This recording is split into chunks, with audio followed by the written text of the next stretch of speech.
Romanos capítulo número 14. É uma palavra que nos traz uma grande responsabilidade. Ela é simples, mas ela não é simplista. Ela é simples porque ela vai falar de uma coisinha bem básica que se chama maturidade. E vai ensinar para nós que nós devemos saber como nós devemos nos portar. Nem aqueles super-homens, né, que acha que pode tudo.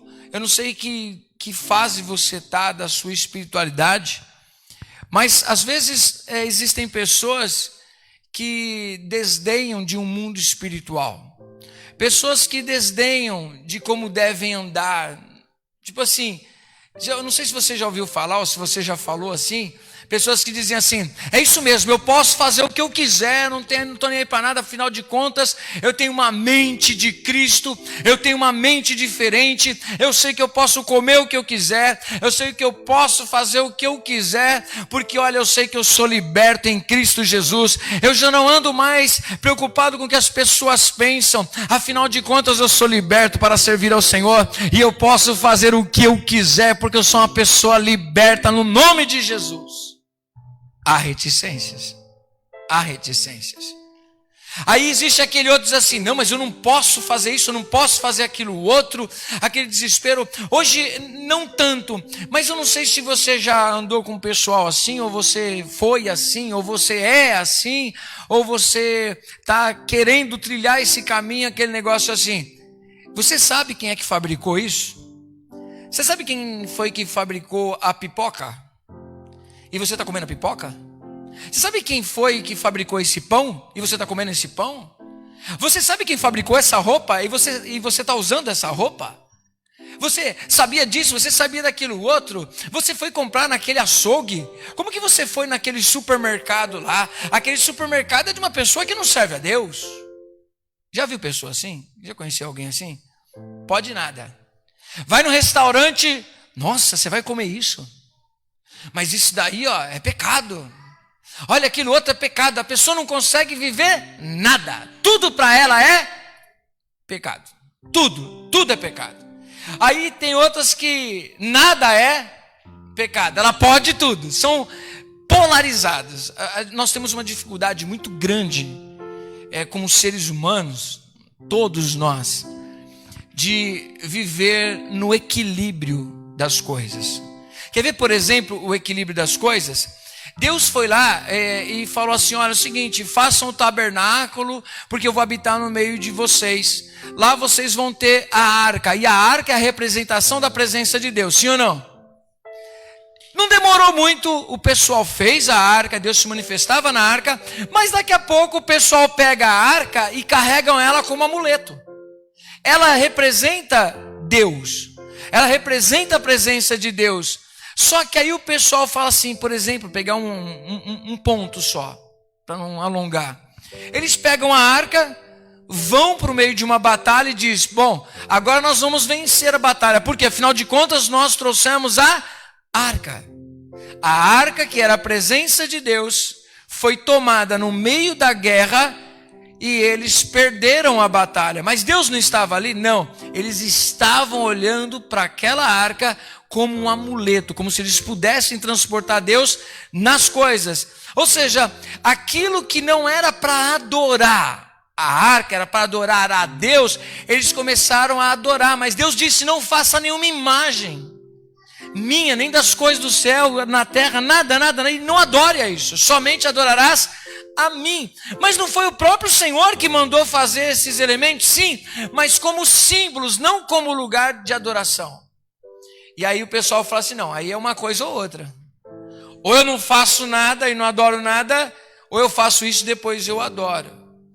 Um dia, o povo está andando no deserto, serpentes abrasadoras estão matando o povo por desobediência. Aí Deus diz para Moisés: levanta uma serpente de metal, apontando para Cristo. Eles olhando para aquela serpente, eles eram sarados daquelas mordeduras das cobras. Dali a pouco, eles olham para aquela mesma estátua de bronze, aquela que representava, apontava para a cruz de Cristo. Eles olhavam para aquela serpente e começaram a adorar a serpente. Então você vai vendo que são pessoas que, tipo, o que eu vi, eu vou adorar. Nós temos esse desejo de adorar, mas nós precisamos canalizar a nossa adoração para Deus. Amém? Somente a Ele adorarás, somente a Ele prestarás culto. Ah, apóstolo, então é o seguinte, eu não posso nada disso aqui. A outro, não, eu posso tudo isso daqui. E no final das contas, eu posso ou não posso? E se não é pecado eu comer tal coisa ou fazer tal coisa, eu posso fazer, não é pecado. Mas e o outro irmão, vai escandalizar? Vai. Mas e daí? Não tem nada a ver com a minha vida? Não é assim? Aí Paulo diz assim, não é assim. Você pode, mas não deve. Por que você pode, mas não deve? Por causa da consciência do outro que é fraco na fé. Mas se o outro é fraco na fé, é o problema dele. Não. Porque o seu posicionamento, por mais que você tenha liberdade, pode levar uma pessoa a não crer na palavra de Deus. Então não é bem assim nós fazemos o que nós queremos. Nós fazemos tudo que seja para a glória de Deus. Quer comamos, quer bebamos, tudo seja para a glória de Deus. Amém? É isso que Paulo está dizendo aqui para nós. Capítulo 14 de Romanos. Ele está nos ensinando a viver um equilíbrio. De não ser polarizado, demasiadamente uma coisa, nem demasiadamente outra. E ele vai explicar isso para nós. Acolhei ao que é débil na fé. Não, porém, para discutir opiniões. Um crê que de tudo pode comer, mas aquele que é fraco na fé, come legumes. Quem come, não despreze o que não come. E o que não come, não julgue o que come, porque Deus o acolheu. Quem és tu que julgas o servo alheio? Para o seu próprio Senhor está em pé ou cai, mas estará em pé, porque o Senhor é poderoso para o sustentar.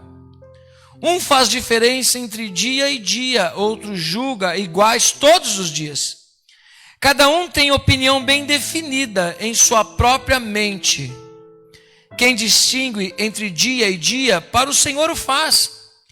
E quem come para o Senhor, come, porque dá graças a Deus. E quem não come, para o Senhor não come e dá graças a Deus. Porque nenhum de nós vive para si mesmo, nem morre para si mesmo. Porque se vivemos, para o Senhor vivemos. Se morremos, para o Senhor morremos. Quer pois vivamos ou morramos, somos do Senhor.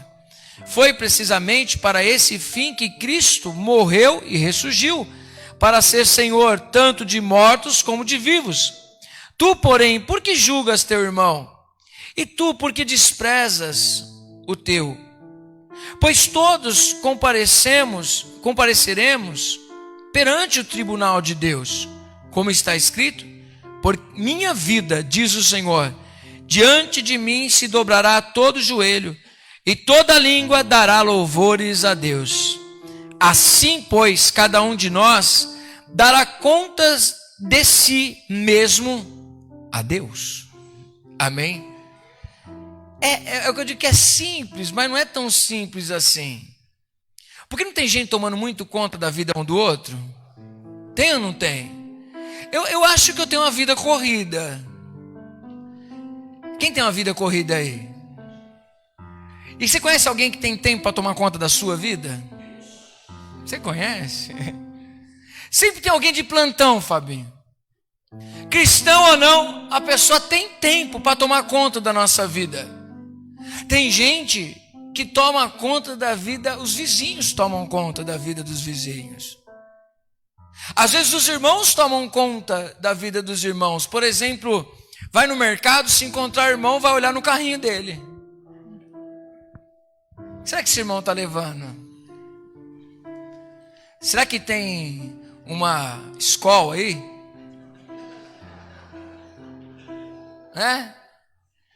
Será que ele está levando Coca-Cola? Nossa, será que ele está levando vinho? Nossa, Marcelo, eu vi. No carrinho da Joana tinha uma garrafa de vinho. Misericórdia, gente. Ela está no louvor. Apóstolo de Deus. Como você permite isso? A Joana estava com uma garrafa de vinho dentro do carrinho dela. Isso é o maior pecado do mundo. Meu Deus do céu. Eu estou fazendo uma brincadeira, mas não tem. Aí de repente a Joana fala: misericórdia, irmão. Jamais isso. Aí ela vai lá e olha no carrinho do outro irmão e fala assim: na minha vida não admito. Aí ela olha na vida do outro ali. Que roupa é essa, hein, irmão? Nossa, está comendo essas coisas aí. Você sabia que essa empresa que fabrica isso daí, eles têm pacto com Satanás? Vocês pensam que não, gente? Mas existe gente assim ou não existe? Existe. Gente que senta para tomar conta da santidade dos outros, não toma conta da sua. Chega e fala assim: irmão, você faz jejum? Quanto jejum você faz por mês? O que você tem a ver com o meu jejum? Eu jejuo para você ou jejuo para Deus? Mas você tem que mostrar que você faz jejum. A gente está numa discussão sobre Instagram, sobre Facebook, esses negócios. E aí o pessoal falando sobre ter que.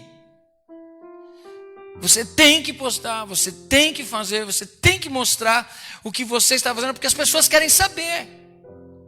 Querem saber, por exemplo, o psicólogo está lá atendendo, a gente estava discutindo era isso. O psicólogo está lá atendendo. O paciente do psicólogo quer saber qual é a caminhada dele. Aí eu falei assim: eu discordo por um lado. Porque vai que o vício do paciente é rede social. Ele precisa desapegar disso. Aí ele vai conversar com o psicólogo vai ensinar para ele como é que é essa vida. Você pode viver sem ter que divulgar no Facebook. Tem gente que é viciada nisso. Quantos seguidores você tem? Quantos likes você teve? Sim ou não? Qualquer um de nós.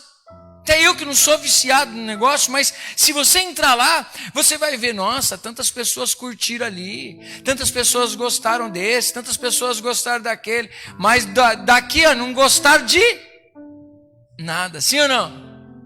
Às vezes você olha, por exemplo, você entra no Face assim, você vê na transmissão, tem 3, 4 pessoas lá, tímidas lá, ouvindo a palavra. Aí você entra lá na live do outro, tem milhões de seguidores. Aquela medida, ele fica tomando conta da vida do outro. Você viu onde ele estava? Ele estava lá nos Estados Unidos. Não, ele estava lá na Inglaterra. Você viu isso, você viu aquilo?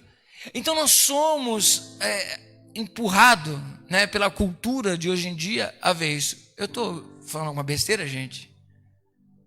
E muitas vezes a gente não se sente pressionado a ter que fazer a mesma coisa? Sim ou não? Tem que divulgar, tem que fazer. Eu tenho que mostrar que eu estou fazendo. Eu tenho que, às vezes, nós como líderes também, assim, eu tenho que mostrar para o meu povo que eu estou fazendo alguma coisa. Porque parece que não acreditam que a gente ora. Precisa divulgar, né, pastor? Estou aqui na madrugada orando por vocês, povo. Para que as pessoas acreditem. Tira uma foto, uma selfie. Vai que desceu o anjo, você bate assim, o anjo está aqui. Viu, tá vendo uma luz aqui atrás? É Deus, gente. Precisa divulgar, senão as pessoas não acreditam. Existe uma intercessão que ora por vocês, amém? Na madrugada, ainda que você não pediu, tem intercessores ali orando e falando assim: Senhor, abençoa o povo da Efrata, livra de todo mal, coloca as tuas mãos sobre aqueles que estão nos hospitais, Senhor, aqueles que nem mesmo a gente conhece, ou aqueles que pediram oração para a gente. Tem pessoas orando e você não viu, amém? Não foi divulgado, mas não significa que por isso não estão fazendo. O que Paulo está dizendo é tudo isso para nós, de nós prestarmos atenção, de não ficarmos cobrando a vida dos outros. Às vezes tem coisas que ele está mostrando aqui para nós, principalmente no contexto, porque, por exemplo, quando Paulo escreve para o povo de Corinto, não sei se vocês já pensaram nisso, mas na cidade de Corinto tinha muitos templos. E nesse ter muitos templos, eles sacrificavam animais aos seus deuses. E aí os sacerdotes das religiões pegavam aquela carne e levavam para o açougue e vendia. Então imagine que uma pessoa, você está andando lá em Corinto, possivelmente você passou lá e comprou, lá no açougue do seu Manel, você comprou uma alcatra que foi sacrificada a algum deus. Aí o pessoal passa lá o apóstolo, comprou lá 1 quilo de alcatra no açougue do seu Manel. Quando passa o pastor Vitor, ele fala assim: eu não acredito que o apóstolo comprou essa carne. Aí o apóstolo sai feliz da vida, fala assim: vou fazer uma alcatra bem passadinha assim, pastor. Tá feliz da vida com a alcatra dele, e o pastor falando assim: ó, tem parte com demônio. Porque quando ele comer, ele vai ficar endemoniado com isso daí. Porque essa carne está sacrificada a um Deus lá. O apóstolo sabia disso? Não. Ele só comprou uma alcatra do boizinho que Deus fez. E ele nem sabe de onde veio. Ele foi de uma consciência pura. Eu simplesmente comprei uma carne, irmão. Eu não sei se você foi na Swift, eu não sei se você foi comprar da Friboi, eu não sei de onde você foi comprar. Você só comprou uma carne. Você está todo inocente comprando uma carne.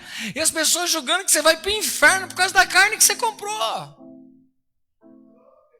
Ah, apóstolo, mas é absurdo. Era justamente isso que acontecia. Só que aí Paulo vai dizer isso para nós assim, ó. Calma aí. Toma conta da sua vida e tenha consciência nas suas ações. Se você sabe que uma carne foi sacrificada a um ídolo, não coma ela. Se você não sabe, você não vai ficar perguntando pro cara lá no açougue: mano, de onde veio essa carne? Você orou antes? Você consagrou esse boi a Deus para depois eu comê-lo? Você não vai fazer um negócio desse. Você vai simplesmente comprar a carne e vai comer. Só que a sua consciência está pura. Você está em paz. A sua própria consciência já não te acusa. As pessoas podem dizer o seguinte: eu sou forte na fé. Eu vou comprar só de raiva, porque eu sei que o pastor está falando da minha vida, que eu fui comprar naquele açougue, que o cara é um endemoniado. Eu vou lá comprar só para mostrar para o pastor que eu sou forte. E vou fazer o churrasco e botar foto no Face e falar: aí pastor, comprei lá do açougue do seu Manel, olha que linda. Só para ferir o pastor que tem uma mente fraca, que tem a fé dele iniciante. Estou dando exemplo assim. E a gente vai analisando isso para outras coisas pequenas na nossa vida, que Paulo está dizendo assim: você não pode fazer uma coisa só de pirraça para os outros, para mexer com a fé de alguém que é fraca na fé. É aí que nós entramos. Eu sei que talvez perguntas que gostaria de perguntar: é certo, apóstolo, beber ou não beber? É certo tomar isso? É certo tomar aquilo outro? Primeira coisa que você tem que fazer, vai orar, irmão. Você quer que eu diga, né? Então, doido para falar assim: assina embaixo, apóstolo, se eu posso beber ou não. Aí aqueles que querem beber vão dizer assim: esse apóstolo é de Deus, hein? Aqueles que odeiam a bebida falam assim: esse apóstolo está endemoniado, mano. Porque você vai ver pelo viés do seu gosto, da sua mente. E o que Paulo está dizendo é o seguinte: saiba que tanto eu que julgo como você que bebeu ou deixou de beber, quem vai julgar é quem? Deus vai pegar você para julgar. Por isso que a primeira coisa que você tem que pensar é você e Deus. É a pessoa e Deus. Nós não podemos ser juízes das pessoas. Nós podemos ter a nossa opinião, mas a nossa opinião não pode ser a base para a vida dos outros, é a base para a sua vida. Esse é o grande problema, às vezes, que nós não conseguimos pregar. Sabe por quê? Porque nós queremos que pessoas que não são cristãs tenham o costume de gente cristã. Aí julga ele: tá vendo? Pode ser que aquele lá, com uma consciência limpa, se arrependendo dos seus pecados, seja salvo. E a gente, com a nossa consciência de conhecedor da palavra, julgando os outros, seja condenado. Você fala, credo, apóstolo. Diga para o irmão que está do seu lado, deixa a vida dos outros. Amém? Tem gente que faz diferença. Não, hoje é sábado. Quem tem parente, por exemplo, que quando é época da Páscoa come peixe, né? Sim ou não? Não pode comer carne. Aí você vai lá para ofender aquela pessoa da sua família, são as pessoas mais velhas, tem muito desse costume, né? Eu vou fazer um churrasco. Feijoada também? Pode feijoada? Não pode, tem carne. Tem carne também. Tem carne, não pode. Não pode, nenhuma carne pode. Não pode, é só peixe. E tá caro o peixe também, né? Mas a pessoa tá lá, ela tem o costume dela, a pessoa, na mente de muitas pessoas antigas tem esse costume, né?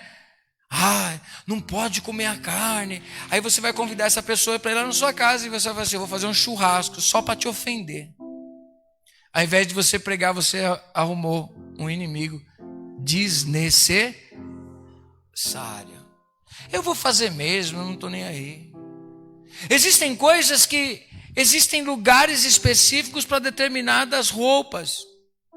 Existem lugares específicos para determinados alimentos. Existem lugares determinados para um posicionamento. Mas isso não compete a nós ficar tomando conta da vida dos outros como deve ser. A gente sabe como que é a postura que deve existir dentro da igreja. Nós não estamos falando de moralidade.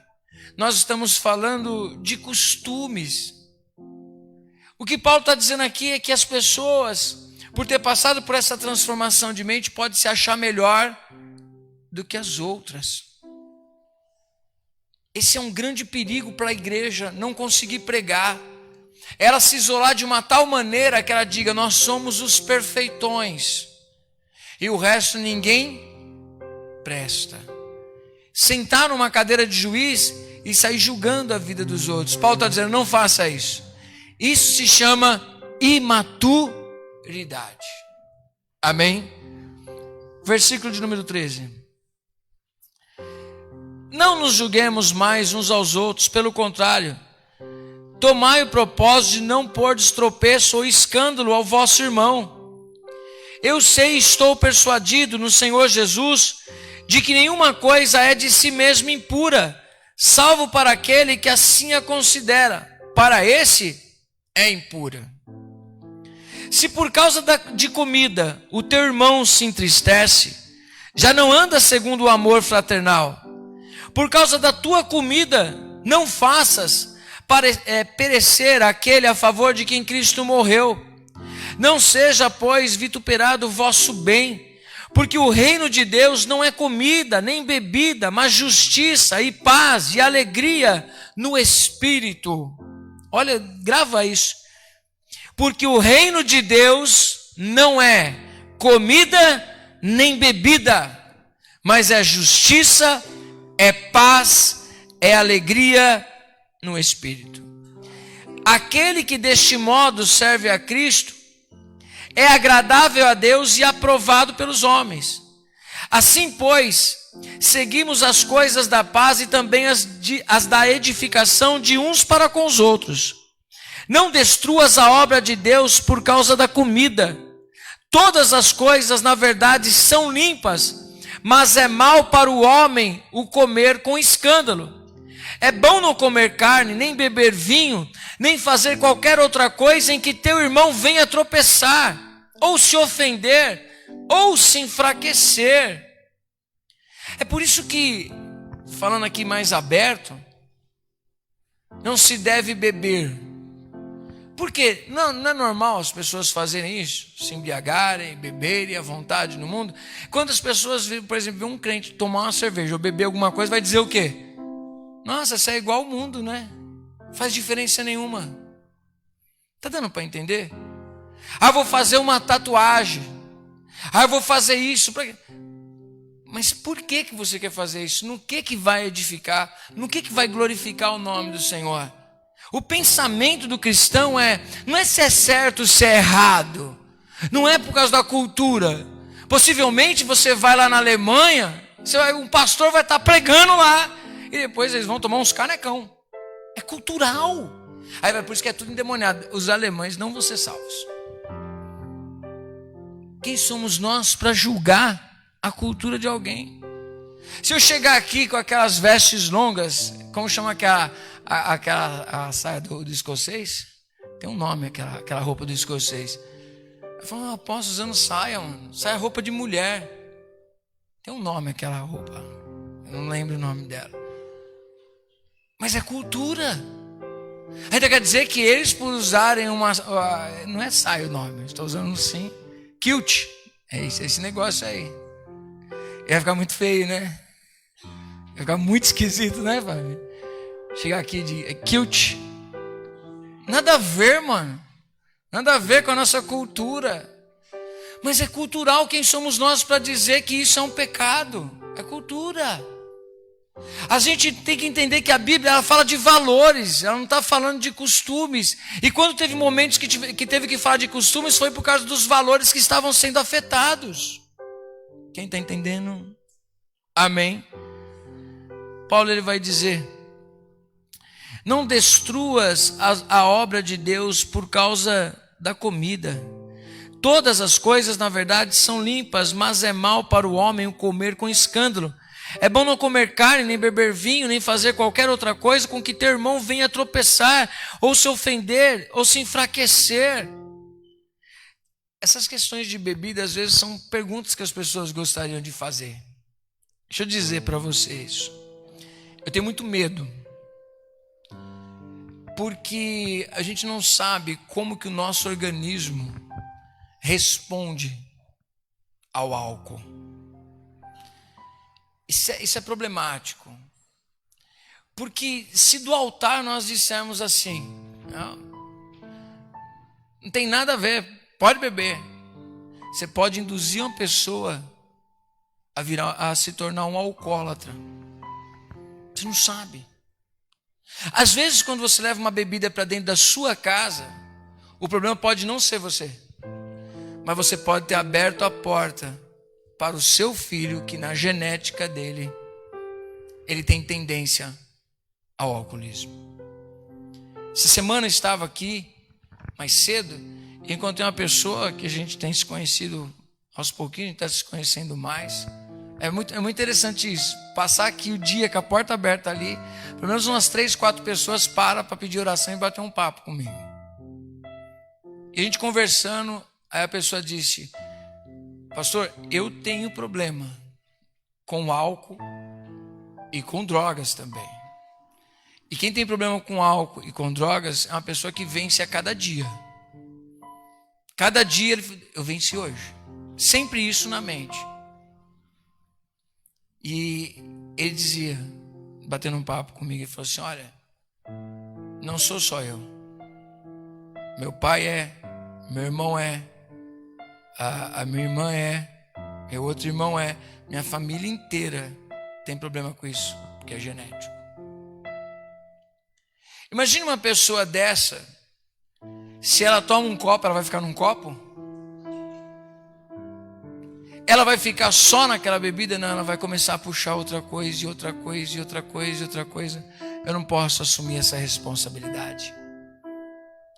Dentro da sua casa, quando você leva, talvez você não tenha predisposição nenhuma. Talvez se você tomasse um pouco, você ficaria de boa. Seu filho vai lá experimentar e você foi à porta para ele se tornar um alcoólatra.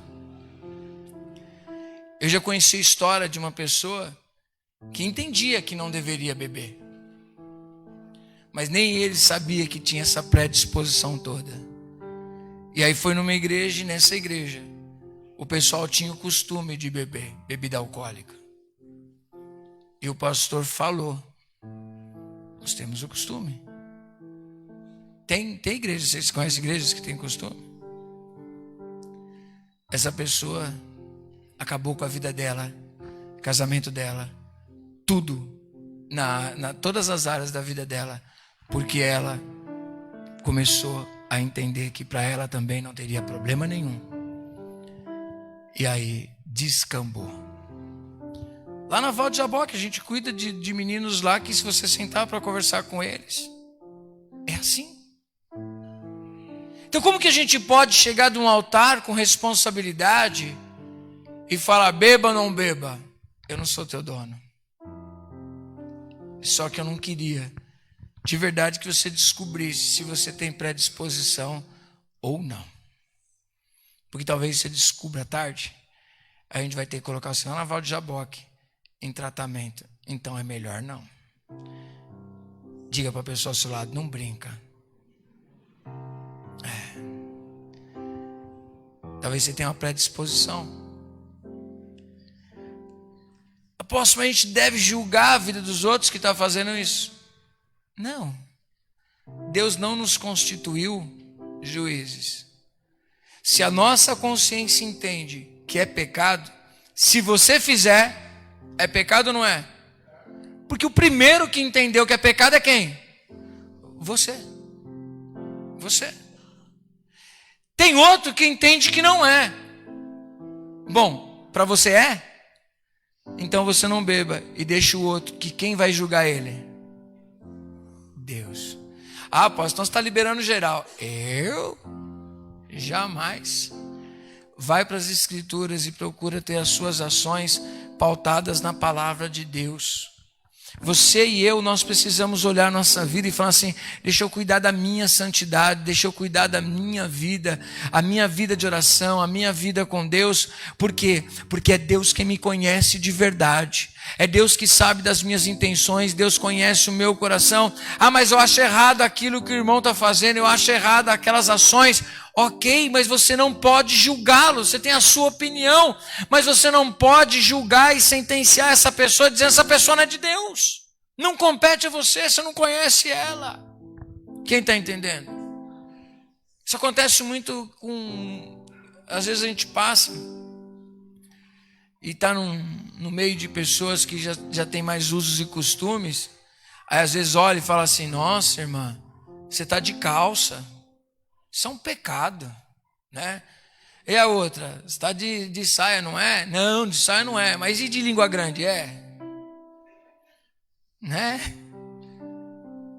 Nossa, mas está usando brinco. E às vezes aquilo que a gente critica muitos outros, na verdade, Deus me livre, mas quem me dera, né? Deus me livre, mas dentro de si está: quem me dera. Ah, eu queria aquilo outro, mas eu não faço, mas eu julgo quem faz. E às vezes dá até revolta, irmão. Você fica com revolta e diz assim: vai para o inferno mesmo. Porque olha! Quantas pessoas você não conheceu que já fez isso com a vida dos outros, depois vai ver, está caído no mesmo lugar?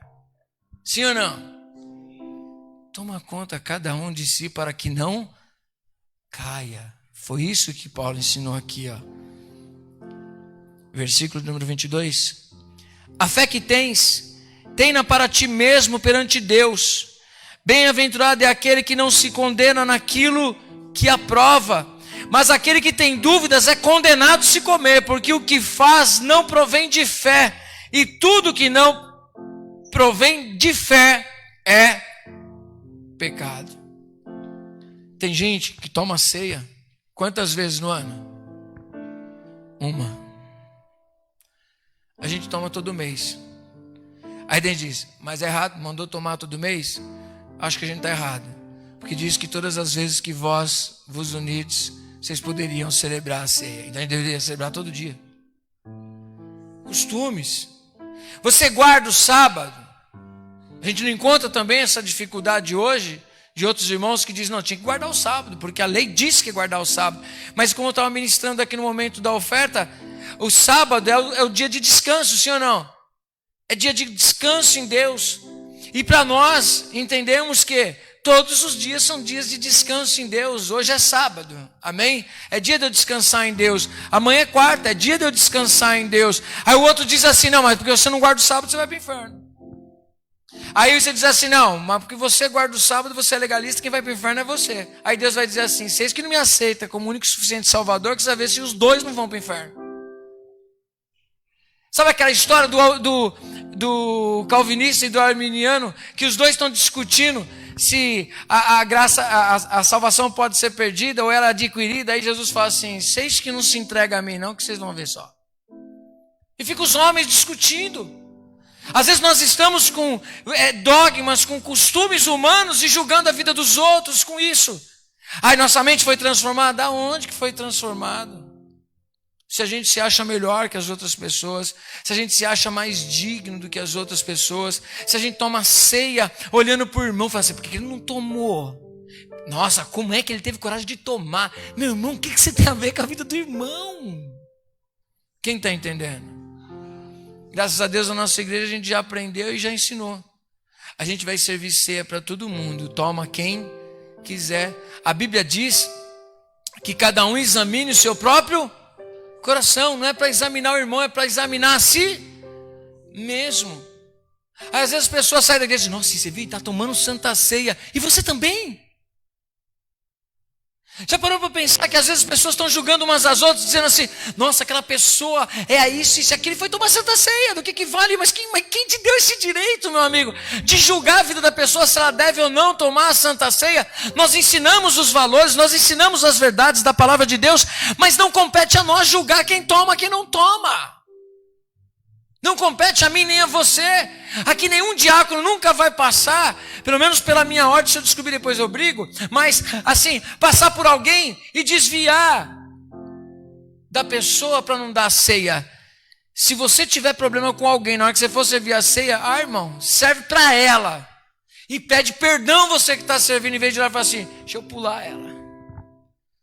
Você não pula ninguém para servir a ceia, porque a ceia não é sua, a ceia não é minha, a ceia é do Senhor Jesus pelos seus filhos, por aquele que creu. Ah, mas você não é membro dessa igreja aqui? Você não é membro da Efrata? Você não pode tomar ceia. A ceia não é da Efrata, é na Efrata, mas a ceia é do Senhor Jesus, por isso é oferecida a todos. A consciência de cada um. Você sabe da verdade, você ouve a palavra de Deus e nós servimos a ceia. Você examina a si mesmo. E como que a gente examina nós mesmos? Gente, quando a gente fala de examinar nós mesmos, não é dizer assim, eu sou digno. Alguém consegue olhar para a ceia e fazer uma autoanálise e dizer assim, bom, deixa eu fazer as contas aqui. Não, eu posso tomar ceia. Alguém consegue fazer isso? Eu não consegui até hoje. Nessa minha caminhada de cristão, eu nunca consegui fazer uma conta e fechar dizendo assim, top, hein? Posso tomar a ceia, ó, porque, desculpa, hein? Eu sou apóstolo. Não, pelo contrário. Eu olho e digo, Senhor, se não é a tua graça, eu não poderia tomar a ceia. Eu não tomo a ceia porque sou digno. Eu tomo a ceia porque eu sou indigno dela e a graça tem se manifestado na minha vida. É diferente. Então como que eu posso, tendo uma consciência dessa, julgar o meu irmão se ele tomar ou não tomar? Se ele tomar, creia, glória a Deus, ele se reconciliou com Deus. Se ele não tomou, ore por ele, para que ele receba e desfrute da graça de Deus e tenha comunhão com o Senhor.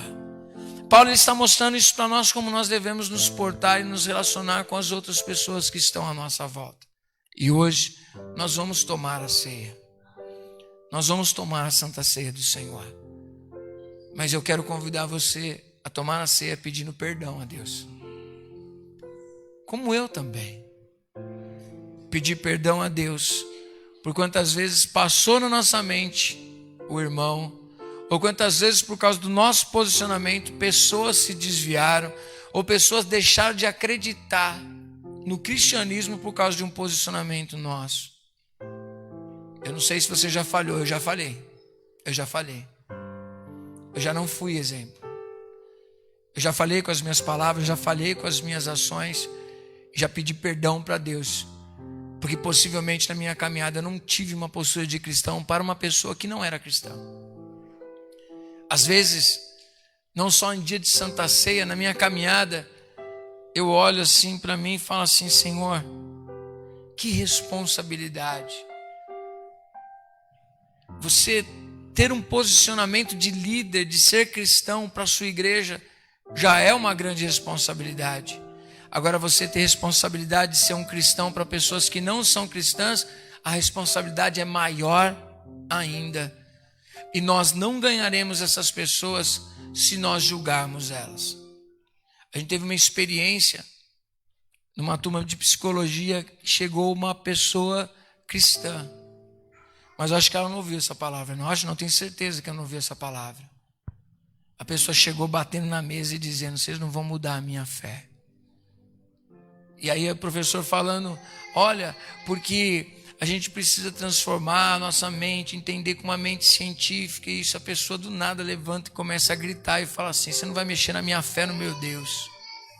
Só que ela mesma começou a julgar as pessoas e fazer inferno numa sala. Essa mesma pessoa influenciava até os filhos. Imagine só um áudio desse, uma pessoa colocar num grupo de WhatsApp de uma faculdade, o filho, a filha, falando: vocês são todos endemoniados, deixa minha mãe em paz, vocês são tudo demônio. E ela dava risada. Aí você falava assim: aonde está o cristianismo dessa criatura, gente? Falava barbaridades. E depois dizia: é isso mesmo, eu sou luz. Nossa, gente, eu falo para você que eu ouvia, parecia que era o Satanás do outro lado dizendo, dando risada da situação. Aí pessoas diziam assim: não pode ser isso. Aí eu dizia: não leve por uma pessoa o que é o cristianismo, porque isso não é o cristianismo. E aí você tem que mostrar a diferença para essas pessoas que não é daquele jeito. Elas foram marcadas com aquilo. Julgamento, pessoas que se acham melhor, pessoas que se acham as mais santas, pessoas que ficam tomando conta da vida dos outros, da roupa dos outros, da fala dos outros. Nós precisamos parar de julgar e tomar conta da nossa própria santidade. É isso que Paulo está nos ensinando aqui. Quem compreende pode dar um glória a Deus. Parece bobo, mas não é. Não é. Não é. Você vai viver mais em paz, pode ter certeza que se você se preocupar mais com a sua santidade, você vai ficar mais em paz na sua vida. Amém? Eu quero convidar você a se colocar de pé nesta noite, para nós juntos tomarmos a Santa Ceia do Senhor. Entenda e assuma essa responsabilidade do que é ser um cristão, de não julgar a vida alheia, de viver sua vidinha com Deus. Eu falo que uma das coisas que eu tive que aprender na minha caminhada é não me preocupar muito com as pessoas. Eu me preocupo ainda, né, pastor? Você sabe que às vezes eu falo até pastor, eu falo assim, eu não ligo o pastor, eu falo: pastor, eu falei isso, eu falei aquilo. Não, apóstolo. E ele fala, ele é meu amigo, mas ele fala na casa: não, você falou aquilo ali e foi isso mesmo que deu para entender. Ele fala. Eu me preocupo, ainda continuo me preocupando com o que você pensa ao meu respeito, embora não me defina, né? Mas eu tenho muita preocupação de alguém se desviar por causa de mim, ou, né? A gente compartilha isso, né, pastor? De alguém dizer: minha preocupação é: não estou na igreja. Mas por que você não está? Eu fiz alguma coisa, alguém fez alguma coisa. Porque eu sei que é difícil você ganhar a confiança de alguém, mas para perder ela é muito, muito fácil.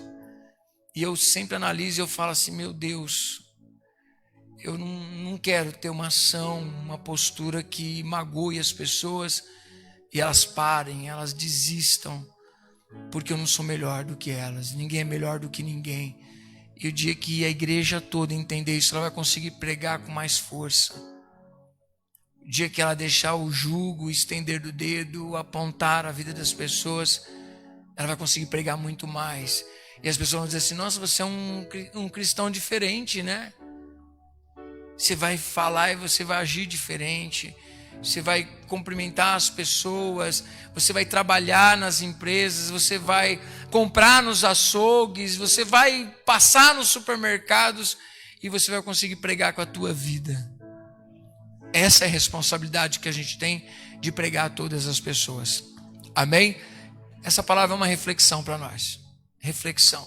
Para a gente conseguir pregar o evangelho com a nossa vida e conseguir amar as pessoas. Hoje nós vivemos num tempo difícil, que nós como igreja precisamos aprender a amar os pecadores, porque nós somos também pecadores. Nós precisamos amar as pessoas que não estão aqui. Nós precisamos amar aquelas pessoas que se desviaram por falha de alguém ou por falha sua mesmo, porque tem gente que não consegue desfrutar da graça de Deus porque se sente indigno. E às vezes quando você fala da graça de Deus para algumas pessoas, as pessoas chegam a chorar, de falar, nunca contaram isso para mim, que Deus é aquele que continua amigo de publicanos e pecadores. Ele continua. Quando olhavam para Jesus, Jesus entrando na casa de Mateus, na casa de publicanos, de pecadores, ele fala assim, não pode ser o Filho de Deus, não pode ser o Messias. Ele come e bebe com esse tipo de gente. Ele disse, eu vim para os enfermos, eu não vim para aqueles que são sãos. Eu não vim para julgar. Se Jesus disse que não veio para julgar, quem é que colocou você nessa posição de julgar? Paulo ele disse, eu não julgo mais nem a mim mesmo, porque se eu me julgar, eu me mando para o inferno. Foi isso que Paulo dizendo em outras palavras, eu me mando para o inferno. Eu me mando sair da igreja, eu me mando deixar de servir a Deus. Mas eu me coloco na presença de Cristo, me coloco na presença de Deus e desfruto da graça de Deus. É a graça que nos sustenta.